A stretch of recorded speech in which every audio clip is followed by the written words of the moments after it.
নমস্কার। বাড়ির মধ্যে একা থাকতে ভয় পান? সবসময় গা ছমছম করে? এই মনে হচ্ছে যেন পেছনে কেউ আছে? তারপরে রাত্রেবেলা ঘর অন্ধকার করে শুতে গেলে অসুবিধা হয়। মনে হয় ঘরে একটা লাইট জ্বালিয়ে রাখি।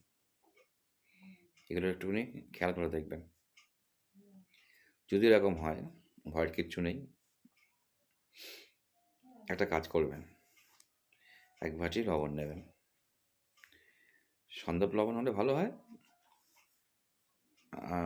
না হলে এমনি লবণ নিলেও হবে। সেই লবণের মধ্যে লবণটা মাটির বাটিতে নেবেন। সেই লবণের মধ্যে ৩ টে তেজপাতা, ৩ টে লবঙ্গ,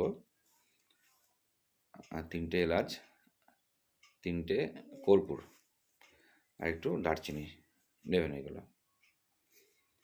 নিয়ে শনিবার বা মঙ্গলবার যাই হোক, যেকোনো একদিন সন্ধেবেলায় এটাকে সে বাটিটা আপনার মাথার ওপর ঘড়ির কাঁটার বিপরীত দিকে ৭ বার ঘোরাবেন।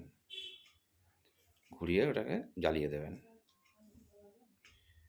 জ্বালিয়ে দেবেন। একবারই জ্বালিয়ে দেবেন, যতটা পারে জ্বলুক। যদি নিভেও যায় আর যেন অগ্নিসংযোগ করবেন না। হলো। পরের দিন সকালবেলায় সেই বাটিটা কোনো নদীর জলে কিংবা পুকুরের জলে ফেলে দেবেন। ফেলে দিয়ে চলে আসবেন। পেছন দিকে ফিরে তাকাবেন না। দেখবেন এই সমস্যা কেটে যাবে।